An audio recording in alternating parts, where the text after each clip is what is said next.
پھر بھی ذہن تازہ کر لیجئے کہ آقا دو عالم صلی اللہ علیہ وسلم کے اعلان نبوت کے بعد اور اعلان نبوت سے لے کر اعلان نبوت کے 12ویں سال تک یہ 12 برس کا دور ہے.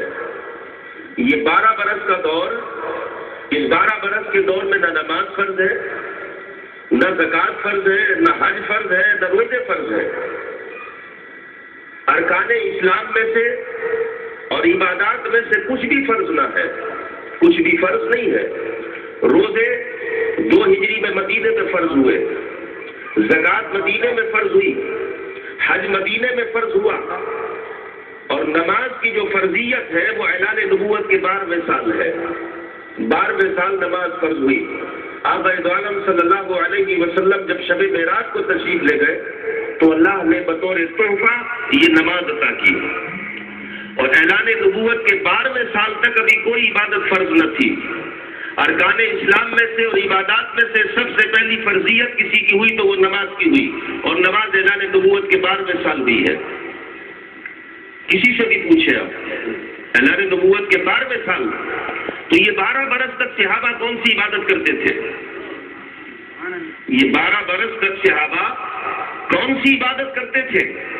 آقا دو عالم صلی اللہ علیہ وسلم نے 27 رجب کی صبح کو نماز فجر کے بعد اپنے غلاموں کو بلایا، اور اس کے بعد آقا نے فرمایا سنو میرے غلاموں، رات اللہ نے مجھے سفر کرایا ہے، رات اللہ نے مجھے مہمان بنایا، اور مجھے ایسا مہمان بنایا کہ کائنات میں کسی کو ایسا مہمان نہ بنایا. میرے غلاموں سنو، رات اللہ نے مجھے مسجد حرام سے بیت المقدس تک، اور بیت المقدس سے لے کر پہلا، دوسرا، تیسرا، چوتھا، 5واں، 6واں، 7واں آسمان تک، سدرۃ المنتہا تک، اور یہاں تک میرے غلاموں جہاں مکان بھی نہ تھا، لا مکان تھا، میرے رب نے وہاں مجھے بلا کر اپنا دیدار کرا دیا. اور میرے غلاموں سنو، میں رات کے تھوڑے سے حصے میں رب سے ملاقات بھی کی، میں نے رب سے ملاقات بھی کی. رب نے وہ سارے غیوب کے اور علم کے خزانے میرے سینے میں اڑیل دیے. میرے رب نے مجھ سے راز و نیاز کی باتیں کی. آقا کا یہ پیغام جاری ہے. آقا یہ بیان فرما رہے ہیں. صبح کو سامنے سے فاروق اعظم آ گئے، سامنے سے فاروق اعظم آ گئے. حضور نے فرمایا عمر میرے قریب آؤ، عمر میرے قریب آؤ. دوسری سمت سے حضرت بلال آ گئے. حضرت بلال سے فرمایا بلال تو بھی ادھر آ جا. اور اس کے بعد حضور نے فرمایا اے عمر، ہم تجھے بتا دیں کہ جب ہم رات جنت کا مشاہدہ کر رہے تھے، جنت کی سیر کر رہے تھے، اور یہ بخاری میں حدیث ہے، بخاری میں حدیث ہے، جنت کی سیر کر رہے تھے، باب معراج بخاری شریف میں باب المعراج، اس میں حدیث ہے. حضور نے فرمایا عمر جب میں جنت کی سیر کر رہا تھا، عمر تیرا مکان بھی میں نے دیکھا، تیرا مکان بھی جنت میں دیکھا. اور دوسری طرف چہرے انور پھیر کر حضور نے فرمایا بلال مبارک ہو تجھے، میں نے تیرے جوتوں کی آواز سنی وہاں پر. نماز بھی فرض نہیں ہے، کوئی عبادت بھی فرض نہیں ہے، نہ نماز فرض ہے، نہ روزے فرض ہے، نہ حج، نہ زکوٰۃ، کچھ بھی فرض نہیں ہے. ارے وہ کون سی عبادت تھی کہ جس عبادت کی بنیاد پر فاروق اعظم کا جنت میں مکان بن گیا؟ وہ کون سی عبادت تھی کہ جس عبادت کی بنیاد پر حضرت بلال کے جوتوں کی آواز وہاں سن لی؟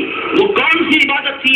خدا کی قسم وہ کوئی عبادت نہ تھی، نہ وہ سجدے تھے، نہ وظائف تھے، نہ رکوع تھے، وہ کچھ بھی نہ تھا. صرف ایک ہی بات تھی کہ چاہے وہ فاروق اعظم ہو، چاہے حضرت بلال ہو، چاہے اور صحابہ ہو، وہ محبت کی نظر سے مکھڑے مصطفیٰ کو تکتے تھے. اس بنیاد پر ملا انہیں، ورنہ خود فیصلہ کرنے کیا تھا؟ کچھ بھی تو نہیں تھا. اعلان نبوت کے 12ویں سال تک تو کوئی عبادت ہی فرض نہ تھی. کس بنیاد پر ملا؟ کسی بنیاد پر ملا، کسی بنیاد پر. اور یاد رکھیے آقا دو عالم صلی اللہ علیہ وسلم کی، کیونکہ میں نے 2 باتوں پر ذکر کرنا ہے، سیرت مصطفیٰ اور ادب مصطفیٰ. سیرت مصطفیٰ اور ادب مصطفیٰ. آقا دو عالم صلی اللہ علیہ وسلم نے آقا دو عالم صلی اللہ علیہ وسلم کی صحبت سے اور آپ کے تکنے میں مکھڑے مصطفیٰ کو ایمان کی حالت میں دیکھ لینے میں جو مرتبہ ملا، جنگ احد ہو رہی تھی، جنگ احد ہو رہی تھی، جنگ پورے شباب تک تھی، میدان احد میں خون بہ رہا تھا. ایک شخص کافی دوری پر اونٹی پر سوار کھڑا تھا، پہاڑی کے ٹیلے پر اونٹی کھڑی تھی،